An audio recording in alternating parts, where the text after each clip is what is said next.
అలాగే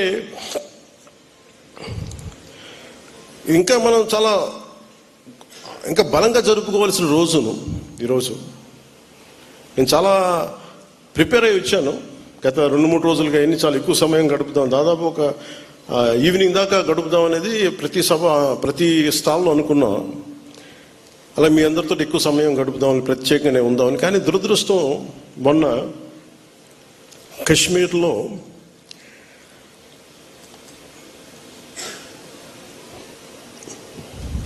ప్రత్యేకించి టార్గెట్ చేసి మరి దాదాపు 30 మందిని చంపేయటం, చాలామంది క్షతగాత్రులు అవ్వటం, ఇది నా మనసుని చాలా కలిసి సగటు భారతీయుడిగా, నథింగ్ టు డూ విత్ దీని పాలిటిక్స్ సంబంధం లేదు.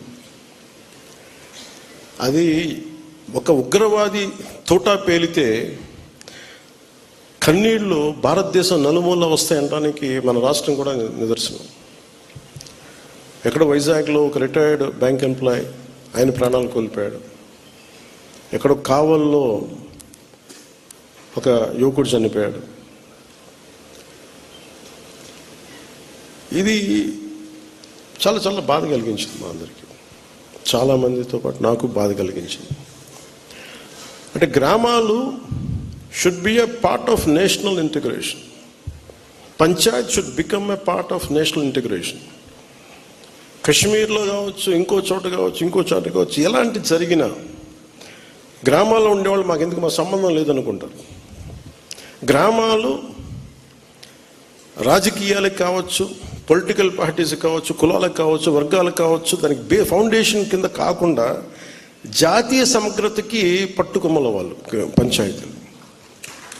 అంటే ఇది మీకు ఎక్కడ ఏమైనా, ఎందుకంటే ప్రతి గ్రామం నుంచి ఎక్కడో చోట వస్తారు. ఎక్కడో శ్రీకాకుళంలో అత్యధికంగా ఉన్న ఒక పంచాయతీ నుంచిలో అత్యధికంగా సోల్జర్స్ వెళ్తారు అక్కడి నుంచి, ఒక పంచాయతీ నుంచి ప్రత్యేకించి. సో పంచాయతీలని ఎలా బలోపేతం చేయాలని ఒక ఉద్దేశంలో మొన్న ఆ సంఘటన జరిగిన తర్వాత దాని గురించి చాలా ఆలోచిస్తూ ఉంటే నాకు ఒకటే అనిపించింది. ఒక రాజకీయ నాయకుడు ఊరు లేదు, పేరు లేదు, ఉండదు, వాళ్ళ కుటుంబానికి తెలియచ్చు, కానీ ఆయన విగ్రహాలు పెట్టేస్తారు. ఏదన్నా విగ్రహాలు పోతే గోల్ చేసేస్తారు. కానీ ఏ దేశం అయితే మనకు ఆధారం ఇచ్చిందో, ఏ దేశం అయితే నీకు భారతీయుడని ఉనికిచ్చిందో, ఆ భారతదేశాన్ని స్మరించుకునే ఒక ఏ చిహ్నం లేదు, ఎలాంటి చిహ్నం ఉండదు, గుర్తుండదు. అందుకని నేను ఈరోజు నా ప్రతిపాదన ఉన్నతాధికారులందరికీ, శశిభూషణ్ గారికి కానీ, ఇక్కడున్న కమిషనర్ గారికి కానీ, అందరికీ ప్రతి పంచాయతీలో జాతీయ సమగ్రత ప్రాంగణం అనేది చాలా చాలా అవసరం. దాంట్లో జాతీయ సమగ్రత స్తూపం,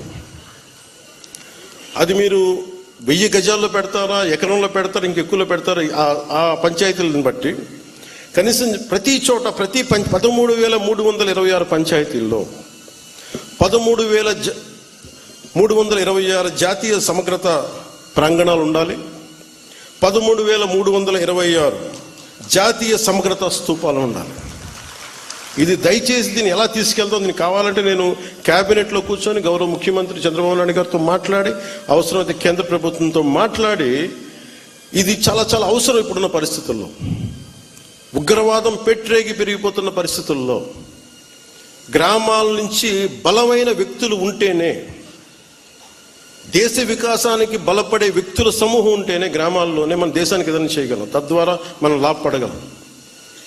మనకి ఉనికినిచ్చిన మన దేశం తాలూకు మనం భాగస్వామ్యులు కాకపోతే, ఇది నాకు సంబంధం లేదు, నా కులం కాదు, నా పార్టీ కాదు, మా ఏరియా కాదు అనుకుంటే అలా కుదరదు.